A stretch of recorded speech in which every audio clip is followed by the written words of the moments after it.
Hoje pela manhã eu quero falar de alguns conselhos de Paulo para nós. Eu estou lá em 2 aos Coríntios, capítulo 13. Abra aí o texto comigo. O sol brilha, graças a Deus, uma semana de chuva, e agora o sol brilha sobre nós. À noite, Deus permitindo, eu falarei a respeito de esperança, e os irmãos hoje pela manhã poderão me acompanhar sobre vários conselhos que o apóstolo Paulo nos dá. Então, o nosso tema hoje é vários conselhos cristãos para o próximo ano. Paulo estava encerrando um ciclo com a igreja de Corinto, e assim ele escreve alguns conselhos. Estou olhando aqui alguns irmãos e irmãs nos acompanhando nessa manhã pelo nosso canal do YouTube. A Ana agradecendo a Deus pelo aniversário da sua mãe, a Neide. Vários irmãos aqui entre nós. Daqui a pouquinho eu citarei o nome de todos vocês, tá bom? Então vocês podem nos acompanhar aqui e deixar aqui um recado também no chat, tá bom? E os irmãos que aqui estão de forma presencial, peço que se coloquem em pé, em reverência ao texto, por favor. Eu estou em 2 aos Coríntios, lá no finalzinho, no capítulo 13, e leio do verso 11 até o 13. O 13 é bem conhecido, né? Que vai falar da bênção do apóstolo Paulo, que os pastores impetram sempre no final dos cultos ou de uma cerimônia religiosa. E temos algumas saudações aqui, e eu quero mostrar aos irmãos a beleza desse texto. 2 aos Coríntios, capítulo 13, de 11 a 13, diz assim o texto sagrado: Quanto ao mais, irmãos, a Deus, aperfeiçoai-vos, consolai-vos, sede do mesmo parecer, vivei em paz. O Deus de amor e o Deus de paz estará convosco. Saudai-vos uns aos outros com ósculo santo. Todos os santos vos saúdam.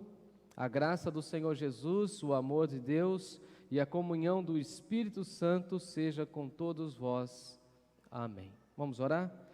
Senhor Deus, amado Pai, que essa palavra fale ao nosso coração. Em nome de Jesus nós oramos. Amém. Sentai-vos. Paulo aqui está encerrando a sua segunda carta aos irmãos de Corinto. Se você conhece o texto e você conhece a expressão de Paulo, as expressões de Paulo à igreja de Corinto, você deve saber que Paulo escreveu no mínimo 3 cartas. Na Bíblia nós temos 2 cartas, mas o apóstolo Paulo diz que enviou mais uma carta nesse intervalo à igreja. E nós conhecemos o amor de Paulo para com a igreja, e aqui Paulo estava encerrando a segunda carta que temos. E nessa segunda carta nós temos alguns conselhos imprescindíveis para a nossa caminhada cristã. São conselhos que superam o tempo e chegam até nós. Alguém poderia falar, mas esses são conselhos que Paulo escreveu à igreja de Corinto. E é verdade, Paulo escreveu à igreja de Corinto. No entanto, nós cremos que a Bíblia, ela fala em todas as épocas, em todos os tempos, e esses conselhos paulinos também certamente poderão nos ajudar nesse início de novo ano que estamos diante de nós. Não sei como você está, como está o seu coração, como está a sua espiritualidade, como estão as suas expectativas, como estão as suas metas para esse ano, mas eu quero te orientar e caminhar com vocês nessa manhã, nesse texto. Hoje nós não temos EBD, então se eu ficar muito empolgado e invadir o momento da EBD, vocês tenham compaixão e me acompanhem, tá bom? Não durmam, ficam atentos aí e vamos caminhando dessa forma, tá bom? Eu dividi o texto para ele ficar bem didático para nós, mas o Paulo está falando de alguns conselhos práticos. É interessante isso. Algumas pessoas têm a mania ou o estilo de dar conselhos, e alguns conselhos às vezes nem são tão práticos assim. Certamente você já ouviu alguém te dar algum conselho e você já usou aquele conselho na outra semana ou no outro dia que você recebeu aquele conselho. Mas algumas pessoas têm a forma, o jeito, o estilo de dar alguns conselhos que não são aplicáveis. Algumas pessoas sempre me deram conselhos, eu sempre busquei conselhos, e alguns sempre foram muito práticos, outros nem tanto. E aqui o texto vai mostrar para nós que Paulo está aconselhando a igreja de uma maneira muito prática. É claro que Paulo aqui não estava na virada do ano, mas eu creio que esses conceitos serão extremamente importantes para nós. O primeiro conselho de Paulo é aperfeiçoai-vos. E aperfeiçoamento tem a ver com tornar-se perfeito, aprimorar-se ou esmerar-se para ficar tudo muito bem feito. Vocês que me acompanham, vocês sabem que mesmo com as nossas limitações, eu tenho buscado viver um padrão de excelência. Eu entendo que excelência agrada a Deus. Excelência torna as coisas de Deus mais envolvente. E por isso nós precisamos caminhar no sentido de nos tornarmos perfeitos. O próprio Senhor Jesus disse para nós: sede vós perfeitos, porque perfeito é o vosso Pai Celeste. Então o cristão, ele precisa caminhar no rumo da perfeição, na trilha da perfeição. É interessante que nós nos acostumamos muito com aquela ideia e falamos assim: mas afinal de contas eu sou pecador, e usamos isso para justificar tudo aquilo que não é perfeito ou que não está no caminho da perfeição em nossas vidas. Quando nós erramos, nós falamos: olha, eu sou pecador. Quando vacilamos, falamos: olha, eu sou pecador, e é verdade, nós somos pecadores. No entanto, nós precisamos caminhar rumo à perfeição de Deus. Essa expressão de Jesus deveria calar no nosso coração: sede vós perfeitos. E nesse ano nós podemos e devemos caminhar rumo à perfeição em algumas áreas da nossa vida. E aí vem Paulo e diz para nós que o nosso caminho, a nossa trilha é do aperfeiçoamento. Nós precisamos ter um aperfeiçoamento, ou caminhar no rumo do aperfeiçoamento. É interessante que nessa pandemia, nós da equipe tivemos que passar por esse processo do aperfeiçoamento o tempo todo. Quando estourou a pandemia, então nós ficamos sem a igreja. Tivemos que nos aperfeiçoar, fazer as transmissões com os celulares. Quem se lembra? Era só os celulares, os nossos computadores, aquela dificuldade de iluminação, e depois fomos nos aperfeiçoando. Não tínhamos todos os recursos, por exemplo, como grandes igrejas têm, mas buscamos, dentro daquilo que tínhamos, fazer o melhor. E fazer o melhor tem essa proposta de usar todos os recursos para caminhar rumo à perfeição. E aí depois, pela graça de Deus, conseguimos as câmeras, conseguimos os computadores, conseguimos os cabos, os fios, as técnicas, os cursos, e aí conseguimos avançar e caminhamos rumo àquilo que poderia ser um padrão, ou perto de um padrão de perfeição. E é isso que Paulo está colocando para a igreja, que a igreja precisa caminhar rumo a esse aperfeiçoamento, que nós precisamos caminhar nesse aperfeiçoamento espiritual. É interessante que nos nossos dias as pessoas buscam aprimoramento em todas as áreas da sua vida. Quem fala inglês está procurando o quê? Um aperfeiçoamento. Quem está na carreira profissional está procurando o quê? Um aperfeiçoamento. Quem está no ministério deve buscar o quê? Um aperfeiçoamento. Você deve buscar um aperfeiçoamento na sua casa, no seu trabalho. Isso é comum. Mas é muito triste saber que pessoas estão buscando um aprimoramento na carreira profissional e se esquecem do aprimoramento no quesito espiritual. Não há um aperfeiçoamento, não há um avanço. E é importante que nós tenhamos isso em mente. O apóstolo Paulo está dizendo o seguinte: aperfeiçoai-vos. Amados irmãos, vamos buscar uma perfeição. Vamos caminhar no rumo de melhorarmos a nossa caminhada espiritual. E eu fiquei fazendo a lição de casa, olhando dentro da própria carta de Paulo, e fiquei pensando, qual era o aperfeiçoamento esperado por Paulo? Paulo queria que a igreja rejeitasse o estranho evangelho pregado pelos hereges.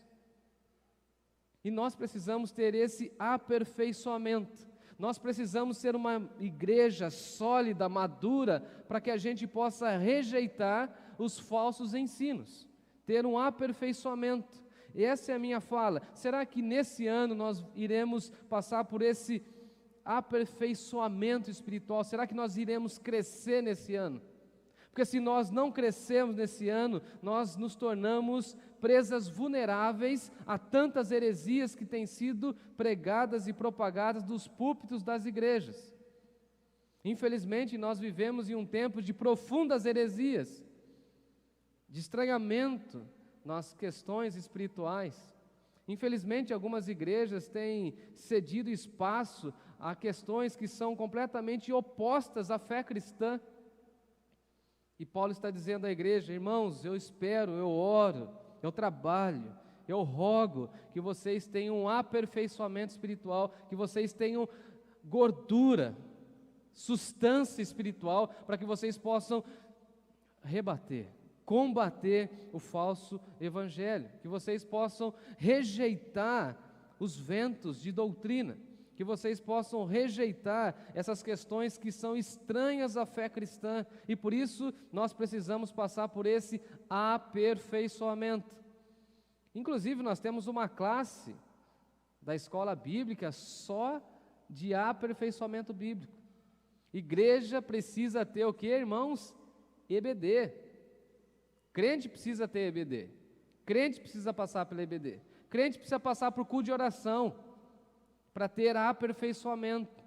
Porque quando a gente ouve um pedido de oração que faz parte de uma outra vida, que não tem nada a ver com a nossa vida, e a gente não está vivendo aquilo, a gente passa por um aperfeiçoamento. Eu achei interessante na pandemia, algumas pessoas que colocavam os seus pedidos, e os irmãos vão se lembrar disso, lá no início, os cultos de oração às vezes eram completamente difíceis por conta das demandas, por conta dos pedidos, mas mesmo não passando por alguns daqueles pedidos, nós então, ao ouvir aqueles pedidos, poderíamos completamente passar pela dor daquelas pessoas e passar pelo aperfeiçoamento. Entender o que aquelas pessoas estavam passando, entender aquilo que as vidas estavam sofrendo. Isso vai gerando em nós empatia, isso vai gerando em nós humanidade para com as questões dessa vida. Aquilo que Paulo está colocando é que nós precisamos estar com os ouvidos atentos e passar pelo aperfeiçoamento. Aquilo que toca a vida do nosso irmão deveria tocar a nossa vida, e por isso nós deveríamos passar por esse aperfeiçoamento no sentido de entender os dilemas da vida humana, da vida das pessoas. Alguém disse no meio da pandemia: mas vocês só falam do Covid. Não, a gente vai falar do quê? Da Copa do Mundo? Aí a pessoa ficou brava comigo. A gente está falando de gente que está sofrendo. A gente está falando do mundo que parou. A gente está falando de pessoas que já não estão entre nós. E por quê? Porque Deus vai tratando em nós o quê? O aperfeiçoamento. Paulo queria então que essa igreja rejeitasse essa pregação completamente herética, que aqueles irmãos reconhecessem as vindicações justas de Paulo como apóstolo. Porque alguns irmãos dentro da igreja falavam o seguinte: não, ele não é apóstolo. E aí o apóstolo Paulo tem que chegar e dizer o seguinte: olha, eu fiz mais do que todos os outros 12. Imagina, Paulo chegar nesse ponto e falar assim: eu fiz mais do que os outros. Aí depois Paulo tem a voz do Espírito falando com ele e fala assim: não eu, mas a graça de Deus em mim. Mas o Paulo está dizendo o seguinte: irmãos, vamos passar por esse processo de aperfeiçoamento, vamos crescer. É interessante que algumas pessoas estagnam na vida cristã, param de crescer e não querem mais avançar, não querem mais progredir, não querem caminhar rumo à perfeição. Interessante, Paulo escrevendo aos Filipenses, ele fala assim: eu vou esquecendo as coisas que para trás ficam. E nós não podemos ficar somente olhando o retrovisor. E nós temos essa tendência, falar assim: olha como nós fizemos coisas maravilhosas em 2021, mas 2021 já ficou para trás. O que vale agora é o nosso desejo de aperfeiçoamento em 2022. Nós precisamos chegar em 2022 e sermos pessoas de oração, amém? Pessoas de leitura da Bíblia. A gente precisa chegar em 2022 no finalzinho e falar assim: olha igreja, eu li mais uma vez a Sagrada Escritura inteirinha nesse ano, eu li. No que depender de mim, eu quero passar pelo aperfeiçoamento, eu não vou perder culto de oração. Haja o que houver, estarei lá. Só se a internet da minha casa cair, só se eu tiver um compromisso inadiável, mas estarei lá. Culto de doutrina, estarei lá, pode contar comigo. Faça chuva, faça sol, eu quero passar pelo aperfeiçoamento. E se a pandemia estancar nesse ano, em nome de Jesus, nós oramos para que sim, nós queremos voltar a ter as nossas celebrações de comunhão. E aí não vamos perder nada de comunhão da nossa igreja. É esse sentido de Paulo. Vamos passar pelo aperfeiçoamento. E nesse sentido eu oro e espero que tenhamos isso em mente para esse ano. Que nós estamos no caminho da perfeição e precisamos trilhar esse caminho da perfeição. Em segundo lugar, Paulo fala o seguinte: consolai-vos, consolai-vos. Paulo aqui aconselha aqueles irmãos a investirem tempo no consolo, na questão mútua. É interessante que no Novo Testamento a expressão que mais chama a minha atenção é uns aos outros. Aconselhai-vos uns aos outros, perdoai-vos uns aos outros, edificai-vos uns aos outros. E aqui Paulo fala o seguinte: consolai-vos. Console o seu irmão, a sua irmã. Vai começando um ano e nós não sabemos as dificuldades que enfrentaremos. Não sabemos. Mas uma coisa nós sabemos: que nós podemos ser instrumento de Deus para consolar as pessoas que estão ao nosso redor. Nós não sabemos o que vai acontecer sobre nós. Isso é magnífico. Eu não sei para você, mas isso é magnífico. Nós não temos o controle do que vai acontecer em 2022, mas vivemos debaixo da mão daquele que tem o controle. Ele tem o controle. E nós caminhamos debaixo da mão daquele que tem o controle. E como nós não sabemos aquilo que vai acontecer, nós precisamos estar preparados para consolar as pessoas que passarem por momentos difíceis. Haja vista até se for nós, abra-se para o consolo. Guarde isso. Se você receber uma situação difícil da vida nesse ano e alguém vier na sua direção, abra-se para o consolo. Deixe Deus cuidar de você usando outros irmãos e irmãs.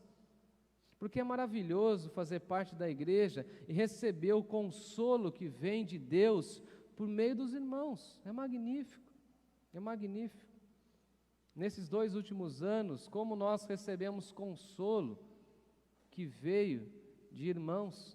E a orientação de Paulo, o conselho de Paulo é o seguinte: consolai-vos, preste atenção, fique atento na sua comunidade, na nossa igreja, para visualizar quem não está bem. É claro que aqui nesse sentido eu particularmente tenho uma visão privilegiada. Hoje a igreja está um pouco mais esvaziada, mas quando a igreja está cheia, daqui eu tenho uma visão de todo mundo, mesmo sendo baixinho, mas eu consigo ver todo mundo. Só não consigo ver os olhos de quem está lá em casa, mas pelo jeito que escreve eu consigo visualizar. E aí nós precisamos entender o seguinte: olhar para a nossa comunidade, ficar atento para ver se não existe alguma pessoa que está precisando de consolo de Deus. Agora, sempre no meio do rebanho, tem pessoas que precisam de consolo.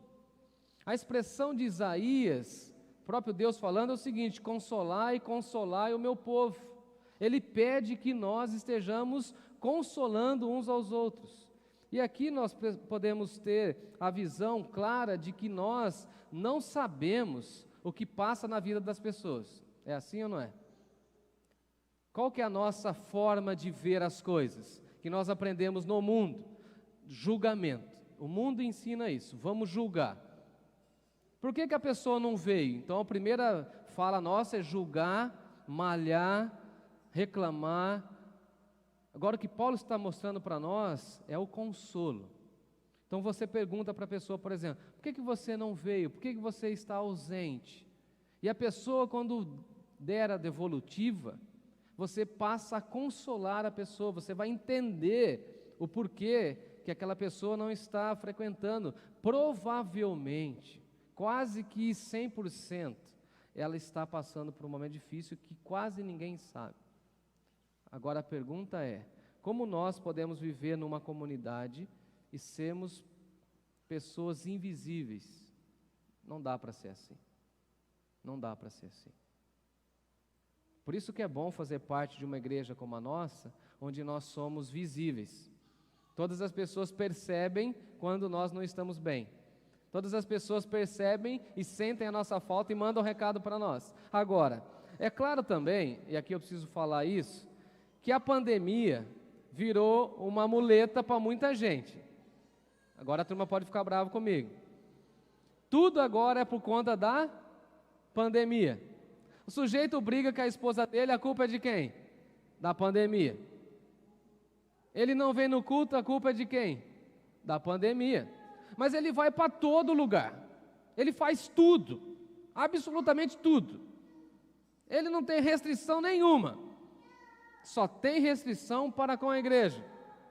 Então essa pessoa depois vai reclamar e falar assim: mas eu não sou consolado, eu não sou visitado, eu não sou contemplado. Claro, você se desloca da comunidade.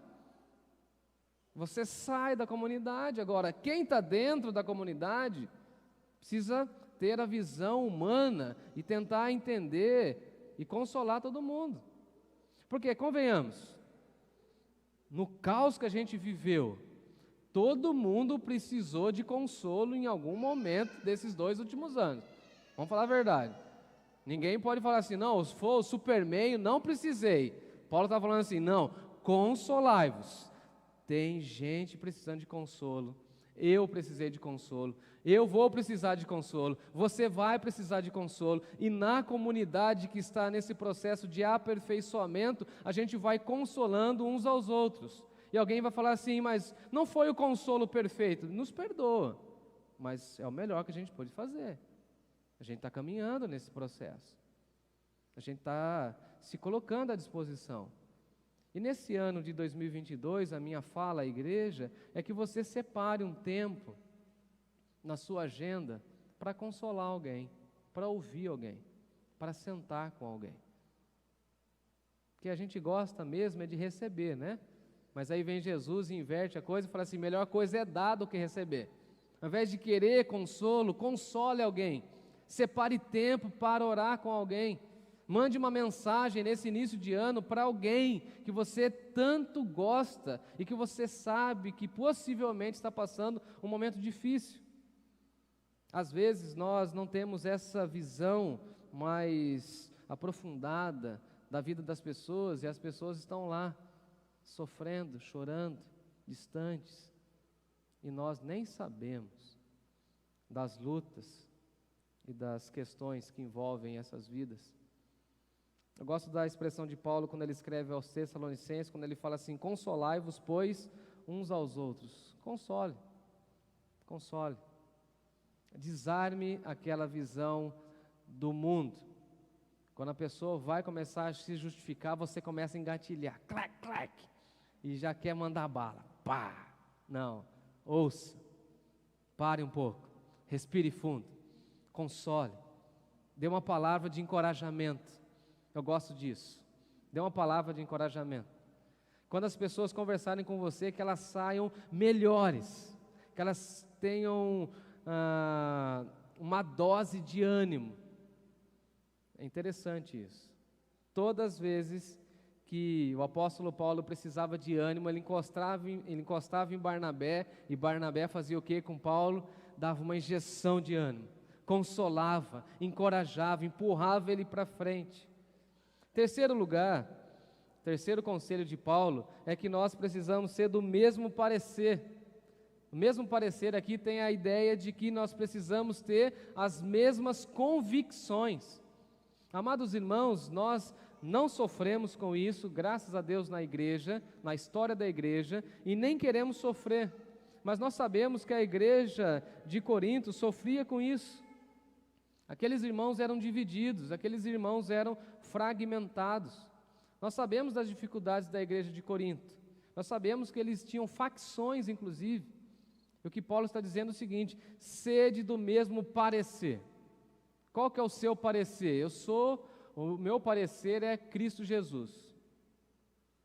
E aí uma vez, quando adolescente ainda, na minha igreja de origem, tinha lá um rumor de uma divisão.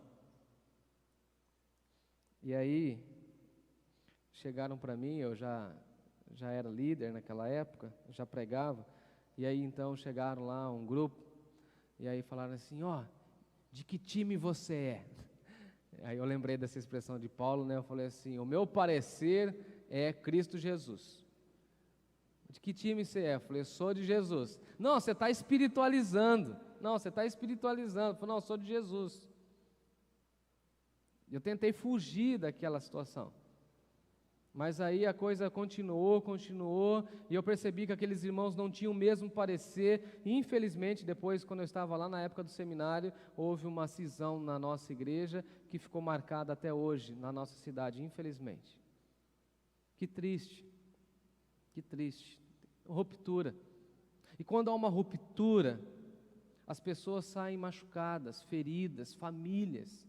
O que Paulo está dizendo é o seguinte, irmãos, vamos fazer de tudo para que não haja ruptura, vamos ser do mesmo parecer. Quem tiver um pensamento diferente, que ceda um pouco, mas vamos ter o mesmo parecer, vamos ter a mesma ideia, a mesma convicção. E é claro que nós teremos divergências. Temos divergências? Sim ou não? Vocês pensam igual eu, todo mundo? Claro que não, claro que não. Temos os mesmos gostos. Mas agora, olha que interessante, temos os mesmos princípios. E os princípios seguram a unidade da igreja. Tanto é que lá no início da primeira carta, olha, eu sou de Paulo, eu sou de Apolo, eu sou de Pedro. Aí Paulo chega, olha, Cristo está dividido, que história é essa? É claro, tinha alguns irmãos lá na igreja de Corinto que eram bem sabidos. Eles gostavam de ouvir quem? Apolo. Apolo, segundo o texto de Lucas, lá no livro de Atos, Apolo era um homem eloquente, falava bem. Eu não sei quem seria o Apolo em nossa igreja, mas era o Apolo, ele falava bem, era eloquente. Tinha Paulo, a gente pensa que Paulo era um profundo pregador. Não, Paulo era professor. Tanto é que uma vez ele estava pregando lá, teve um sujeito que dormiu, caiu, lembra da história? Alguns irmãos falavam que Paulo era pesado de língua, Paulo era contundente, Paulo era semelhante de João Batista, linha dura. Se fosse fazer uma alusão, era pregador à moda antiga. Fala do pecado e cita o nome do pecador, lá no banco o cara fica constrangido. Era Paulo. Paulo fala isso. Eu fui informado que tem uma divisão aí, e fui informado pelos caras lá da família de Cloé. Imagina, no culto. Eu sei que vocês estão brigando aí, quem falou para mim foi a família de Cloé. Dá o nome. Paulo. E Pedro? Pedro era amigão de todo mundo, né? Se ele está com os gentios, ele come carne de porco, ele pede bacon no lanche dele. Está tranquilo. Mas quando ele sai do contexto, aí ele está com os judeus, ele fala, não. Eu ainda sou lá da lei de Moisés, é o Pedro. Tanto é que ele e Paulo tiveram uma dificuldade nesse sentido. Então veja, a igreja estava dividida em subgrupos. E aí vem Paulo e fala o seguinte, olha, nós precisamos passar pelo aperfeiçoamento, precisamos consolar todo mundo e precisamos ter o mesmo parecer. Em quarto lugar, nós precisamos viver em paz. Agora, esse conselho eu acho magnífico. Se tem uma coisa que a gente precisa ter na igreja, é o que, irmãos? Paz. Chegar e falar assim, eu estou na minha igreja, levantar a mão, cantar, sentar, abraçar o povo, em paz.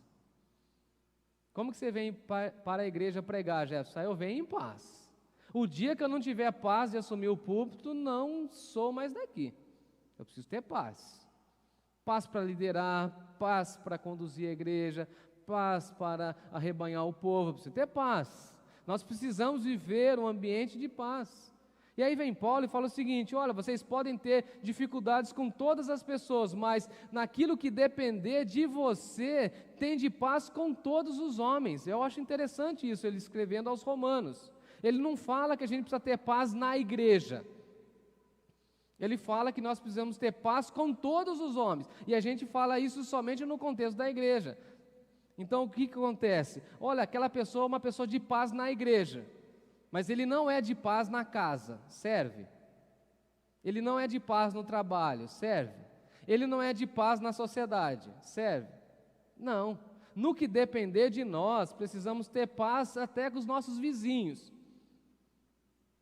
E quem é da Zona Norte sabe que é difícil ter paz com os vizinhos aqui na Zona Norte. Essa é a verdade, né, não, Luciano? Os caras escutam umas músicas aqui complicadas.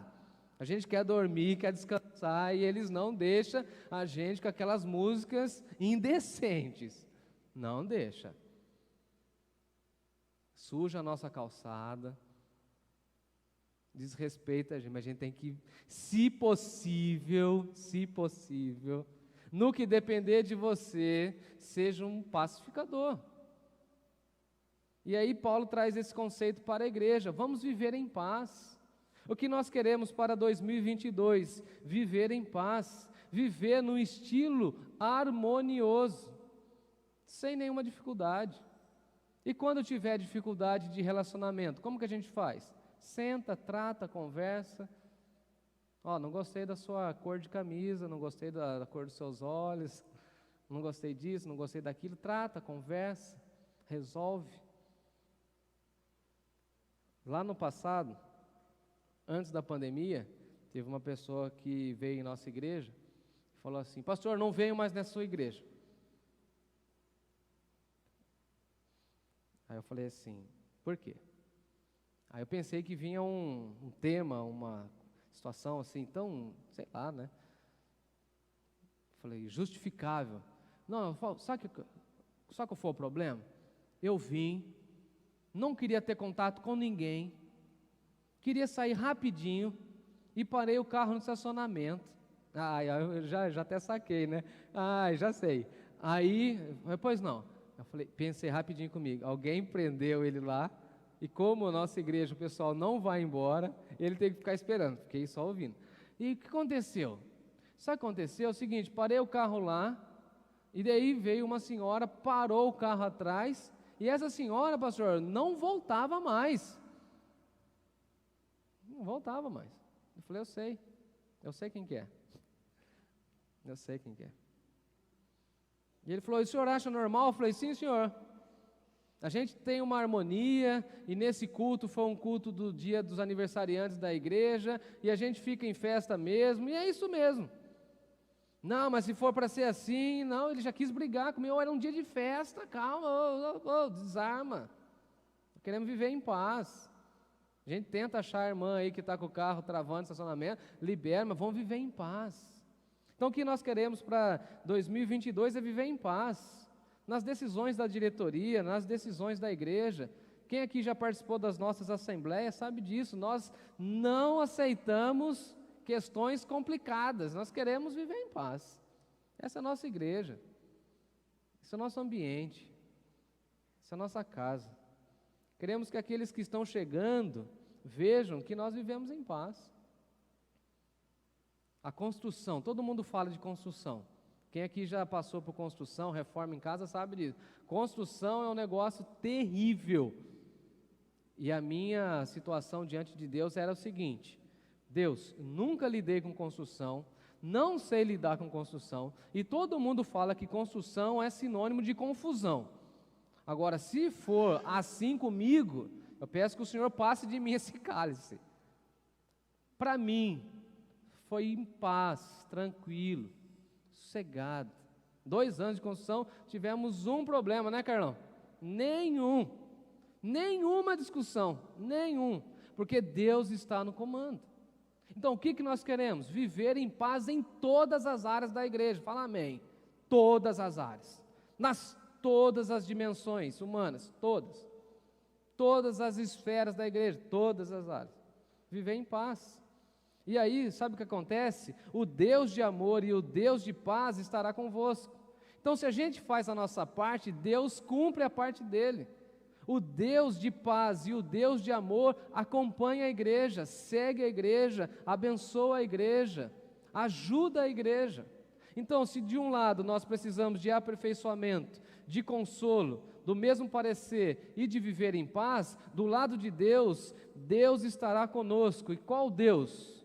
Olha o que Paulo está dizendo, o Deus de paz e o Deus de amor. Então o Deus de paz e o Deus de amor, ou seja, o Deus e Pai do nosso Senhor e Salvador Jesus Cristo nos acompanha, nos abençoa, Ele vai conosco, Ele estará conosco. Agora, se a gente não buscar aperfeiçoamento, Deus estará do nosso lado? Não. Se a gente ficar brigando, Deus estará do nosso lado? Não. Se a gente não consolar uns aos outros, Deus estará do nosso lado? Não.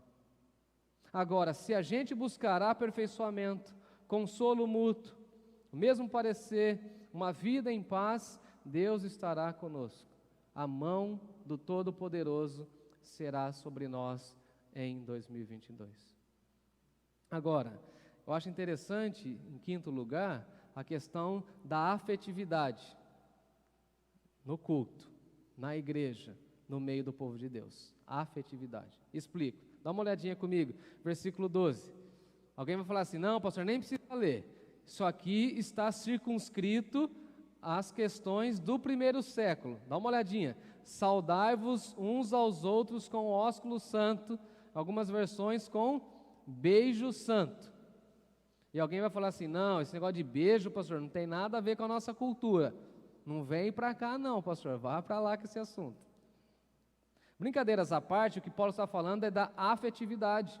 Aqueles irmãos estavam, sim, cumprindo os mandamentos de Deus e usando a afetividade como sinal de amor cristão. É interessante que a história cristã vai dizer para nós que até no segundo e terceiro século a igreja usava essa prática. Os irmãos, no dia da celebração da ceia, se beijavam. Aconteceu algo muito maravilhoso comigo no culto de Natal desse ano. Um dos nossos irmãos chegou depois do culto, eu achei até bonito, ele bem discreto, me deu um beijo e falou assim, eu te amo, cara, te amo. Lá fora, um homem recebendo um abraço do outro homem, com essa expressão, eu te amo, alguém ia olhar com outros olhos, mas dentro da igreja não. Porque dentro da igreja não pode haver e não deve ter nunca malícia. O que Paulo está falando é o seguinte, não é um beijo com conotação erótica, nada disso, longe disso. Mas é um abraço sincero, fraterno, dizendo o seguinte, nós somos irmãos, nós somos da mesma igreja e eu te amo em Cristo Jesus, que bom que você está aqui. Agora, não tem nada a ver com a nossa cultura latino-americana, correto? Não tem nada a ver. Lembrando que, na cultura oriental, eles se saudam todas as vezes com um beijo, isso é comum, faz parte da cultura. Eles já nasceram assim, vivem assim, está tudo certo. Não podemos transportar um princípio cultural para a nossa cultura. Se a gente começar a se beijar, todos os homens, por exemplo, as mulheres não, culturalmente não tem tanto problema, mas os homens as pessoas olharão com dificuldades. Mas o que nós podemos aprender aqui é que nós precisamos ter afetividade uns para com os outros. Como o pastor tem costa larga e eu recebo pancada o tempo inteiro, se você quiser, homem, chegar e me dar um abraço e um beijo, está tudo tranquilo, não tenho problema nenhum. Até porque eu tenho um irmão que tem mais de 1,80 m, quem aqui conhece meu irmão sabe disso, e às vezes as pessoas não entendem que eu e meu irmão fisicamente não nos parecemos, não temos afinidade nenhuma fisicamente. Eu pareço mais com o meu pai e o meu irmão parece mais com a minha mãe. E dia desses, o meu irmão me encontrou na nossa cidade, em Rio Claro, ele estava fardado, cumprindo lá sua missão com a viatura. E ele me viu, parou o carro, e ele desce então da viatura na frente do shopping, e eu estou passando com o meu carro, a gente se cumprimenta, e ele vem me dar um beijo, um abraço. Passa uma senhora de idade, ela passa olhando assim, com a mãozinha assim. Eu sei que ela pensou. Na minha época isso não acontecia. E aí meu irmão, então, com todo cuidado, foi lá e falou, senhora, nós somos irmãos. Sei. Porque na nossa cultura, tudo isso foi corrompido. Mas dentro da igreja, isso deve ser tratado com muito carinho. Precisamos sim nos abraçar quando pudermos, com bastante carinho, afeto. E caminhando para o final, eu quero saudar os irmãos com essa bênção. Olha o que Paulo diz no versículo 13. Que a graça do Senhor Jesus seja sobre a sua vida. Que esse ano de 2022 seja guiado por essa graça do Senhor Jesus. Que o amor de Deus, o amor eterno de Deus seja derramado sobre os nossos corações. Que a comunhão do Espírito Santo do Senhor seja sobre todos nós. Essa é a bênção. Como viveremos em 2022, debaixo da graça de Deus, debaixo do amor de Deus e na santa comunhão com os santos, na comunhão dos santos. A graça de Deus vai faltar para nós? Não. O amor de Deus vai faltar para nós? Não. A comunhão do Espírito Santo de Deus vai faltar para nós? Não. Então nós viveremos 2022 abençoados. Em nome de Jesus. Vamos buscar aperfeiçoamento, vamos consolar uns aos outros, vamos ser do mesmo parecer de Cristo Jesus, vamos viver em paz, vamos desfrutar do amor e da paz de Deus que estará conosco e vamos ter muito afeto, muita gratidão a Deus, porque somos do Senhor e estamos na mesma igreja. E que a graça, que o amor e a comunhão do Espírito seja sempre sobre nós. Amém. Essa é uma bênção que você pode falar ao seu filho, ao seu neto, que a graça do Senhor Jesus, o amor de Deus Pai e o consolo do Espírito Santo seja sobre todos vocês. Amém.